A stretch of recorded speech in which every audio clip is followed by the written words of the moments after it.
बचपन से चाहा मैंने इंग्लिश बोलना, लेकिन क्या करूँ 10 साल हो गए मुझे इंग्लिश बोलना नहीं आता। 10 साल हो गए मुझे इंग्लिश बोलना नहीं आता। अरे क्या थी ऐसी मजबूरी। मेरे जो है पेरेंट्स ने मुझे इंग्लिश मीडियम में पढ़ाया, लेकिन मुझे इंग्लिश बोलना नहीं आया। तो चलिए कोई बात नहीं, मैं हूँ ना, इंग्लिश बोलना क्या, आपको इंग्लिश में 90+ दिलवाऊंगा। क्यों भाई, ऐसा कैसे गारंटी ले रहे हो क्या? हाँ भाई, मैं गारंटी ले रहा हूँ। तो आप लोग बोलोगे अरे 10 साल से मेरे पेरेंट्स ने मुझे इंग्लिश मीडियम में पढ़ाया, मुझे कोचिंग का क्लास भेजा, बोला बच्चा जा इंग्लिश सीख। इंग्लिश नहीं सीखेगा तो अच्छा जॉब नहीं मिलेगा, तो अच्छा पैसा नहीं कमाएगा। तो इसके लिए मुझे बहुत ही टेंशन होता है इंग्लिश सीखने का। अरे मैं हूँ ना ग्रामर। अरे ग्रामर क्या, सब कुछ आपको मेरे बाई हाथ का खेल है ग्रामर। अरे बोर्ड एग्जाम में 80 मार्क्स का इंग्लिश का पेपर होता है। हाँ मालूम है, महाराष्ट्र बोर्ड के बच्चे हैं। अरे महाराष्ट्र बोर्ड के बच्चे हैं, होशियार बच्चे, डरने की क्या बात। आप लोगों को पेपर में ऐसा आप लोगों को मैं तैयार करवा के भेजूंगा, आपके पेरेंट्स भी बोलेंगे कि वाह वाह 10 साल से इंग्लिश नहीं आती थी। ये बच्चा 1 साल भी नहीं लगा उसको, सिर्फ 1 महीना 2 महीना के अंदर वो इंग्लिश के पेपर में जब आपका रिजल्ट आएगा तो आपके गांव वालों को, आपके रिश्तेदार को बोलेंगे देखो ये बच्चा 10 साल से इंग्लिश नहीं आता था, इंग्लिश के पेपर में 90+ लाया है। चलिए दिलाता हूँ आपको 90+। 2025 के एग्ज़ाम में महाराष्ट्र बोर्ड 10th का बोर्ड का एग्ज़ाम पेपर देख लो। मैं झूठ नहीं बोलता, ये 2024 का ही पेपर है।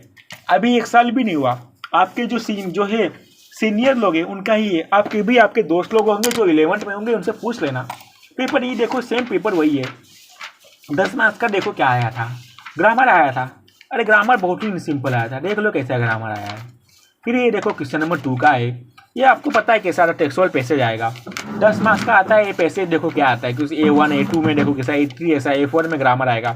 A4 में ग्रामर आएगा भाई, ग्रामर आएगा। मैं बोल रहा हूँ तो भाई ग्रामर आएगा ही। 2 मार्क्स का ग्रामर हो गया। फिर A5 में आपका पर्सनल रिस्पॉन्स होता है। इसको पर्सनल रिस्पॉन्स में ऐसा फेंको कि मार्क्स भी आपको फेंक के मिले।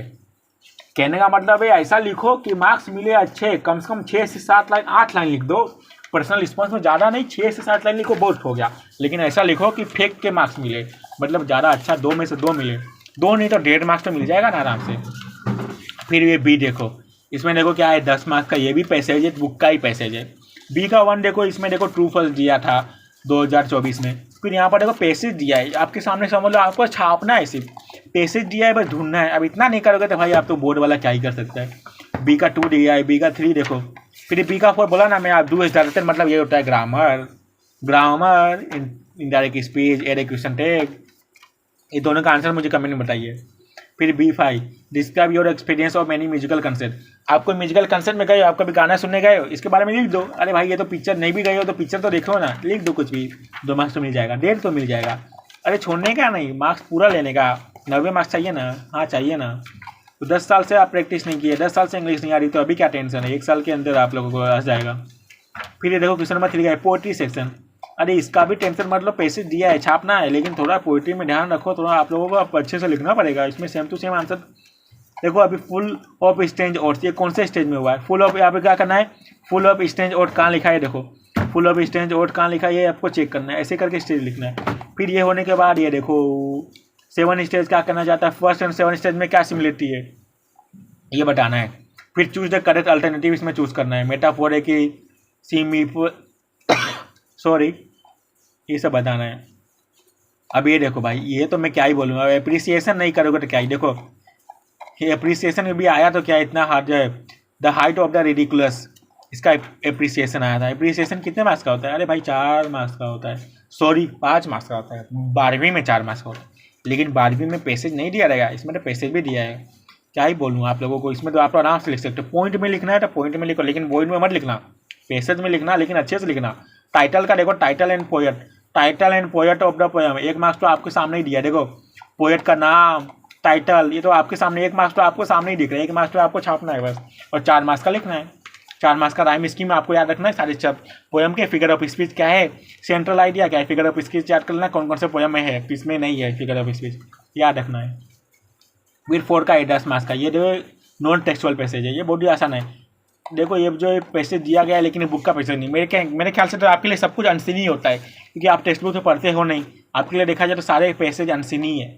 डूएस डायरेक्टर है, देखो यहाँ पर मॉडल एक्जुलरी का कर बताना है, शॉपिंग का कंपल्सन, इसमें कंपल्सन करना है। You can choose a place of your dream, इसको कंपल्सन करना है, मतलब कंपल्सरी करना है कि ऑर्डर में करना है, मतलब ऑर्डर में होता है। इतना तो मुझे ग्रामर आता है भाई। फिर इसको not only but also say start करना है। Kerala is not only land of magic but also Ayurvedic message, ऐसा कर सकते हो। मैं तो अपना तरीका बता रहा हूँ, देख लेना। Why is tourism industry important for Indian economy, बहुत ही आसान है। अगर इंडिया में टूरिज्म बढ़ेगा तभी इंडिया का ग्रोथ होगा। लोग बाहर से आएंगे तो लोगों की जो लोकल लोग हैं उनका जो है ग्रोथ होगा। कैसे होगा कि उनके जो बिजनेस करते हैं, बिजनेस करेंगे तो पैसा कमाएंगे, पैसा कमाएंगे तो देश बढ़ेगा, देश बढ़ेगा तो देश बढ़ेगा तो हमारा नाम होगा, नाम होगा तो फिर हम नंबर 1 हो जाएंगे। 2047 तक भारत सरकार का लक्ष्य है कि भारत को डेवलप करना है, नंबर 1 बनाना है। समरी राइटिंग, समरी है, इसको छोटे से लग लो 4-5 लाइन में लिख देने का, लेकिन एकदम सेम टू सेम मत लिखना, थोड़ा अपने से बना के समरी बना देना। और टाइटल एक अच्छा टाइटल लाना। Writing skill, letter writing, letter writing तो आपको बचपन से सिखाया जा रहा है। देखो आपको इनफॉर्मल करना है कि फॉर्मल, मैं तो बोलता हूँ इनफॉर्मल करने का। फॉर्मल में क्या होता है, फॉर्मल में आपको एकदम शुद्ध राइटिंग में लिखना है। इनफॉर्मल में आप अपने अच्छे तरीके से लिख सकते हो, इनफॉर्मल में अच्छे से लिख सकते हो। फॉर्मल में क्या होता है, आपको एकदम अच्छे से एकदम डिसिप्लिन में लिखना पड़ेगा। इसके लिए इनफॉर्मल करो, फॉर्मल मत करो, आपकी मर्जी, आप कर सकते हो, लेकिन मैं आपको आइडिया एडवाइस दे रहा हूँ। इन्फॉर्मेशन ट्रांसफर करना है, वर्बल से नॉन वर्बल करना है। तो ये जो इसको देखो यहाँ पर जो है पॉइंट में, ये फिगर में दिया है, पैराग्राफ में दिया है, पॉइंट में करना है। और ये देखो पॉइंट में दिया है, पैराग्राफ में करना है। Drafting a message, drafting a speech, speech बनाना है। Nothing is more important than self study, self study आप लोगों को पता है। देखो आप बोर्ड को भी पता है कि बच्चे लोगों के लिए सेल्फ स्टडी जरूरी है। Nothing is more important than self-study. Self-study is very most important because if you self-study, then you achieve your target. If you going only your school and not study in your home, so don't score and high marks in your exam because self-study is very important. Self-study तुम्हाला पता है most important है। तुम self-study नहीं कर रहे हो तो मैं फेल हो सकता है। B2 weave counter weave, ये करना है। There are other way of connecting, staging in touch. People may resort in industry, cybercrime is, social networking site are not as necessary. Weave counter weave आपके लिए क्या है, सोशल नेटवर्किंग साइट क्या necessity नहीं है, इसका जरूरत नहीं है। तो आपका क्या इसमें मतलब वीव आपका क्या काउंटर वीव है, तो इसमें आप क्या काउंटर वीव कर सकते हो ये बताना है आपको। फिर इसके बाद tree, nature gift to man, tree का क्या है, नेचर ट्री की वजह से क्या होता है ये बताना है। न्यूज रिपोर्ट, मैं तो बोलता हूँ एक्सपांडर थीम करने का आसान। न्यूज रिपोर्ट जाओगे ना तो बहुत ही आपको मीडिया वाला बनना पड़ेगा। फिर ये भी डेवलप स्टोरी राइटिंग या नरेटर एक्सपीरियंस, मैं बोलता है स्टोरी या जो भी ये करता है दोनों में से कोई भी कर सकते हो। फिर ऐसे करके देखो बहुत ही आसान था। मैं बोला ना इंग्लिश का पेपर ऐसा आएगा भाई। लोग बोलते हैं कि इंग्लिश का पेपर मैं इतने सालों से आप लोगों को सिखा रहा हूँ, लेकिन आप लोग नहीं सीख रहे, तो चलिए कोई बात नहीं, चलो वो सब्सक्राइब तो कर लो। कुछ भी डाउट हो तो हम हैं ना, डिस्क्रिप्शन में इसका लिंक भी मिल जाएगा, PDF मिल जाएगा, यहाँ से आप प्रैक्टिस करो।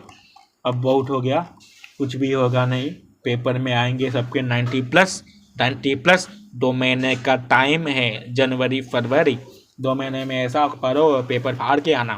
मतलब पेपर सच में मत फाड़ना, पेपर फाड़ के आना मतलब 90+ लाना। 90+ लाओगे तभी आपको अच्छा कॉलेज मिलेगा, तभी आपको स्कॉलरशिप मिलेगा। Please subscribe.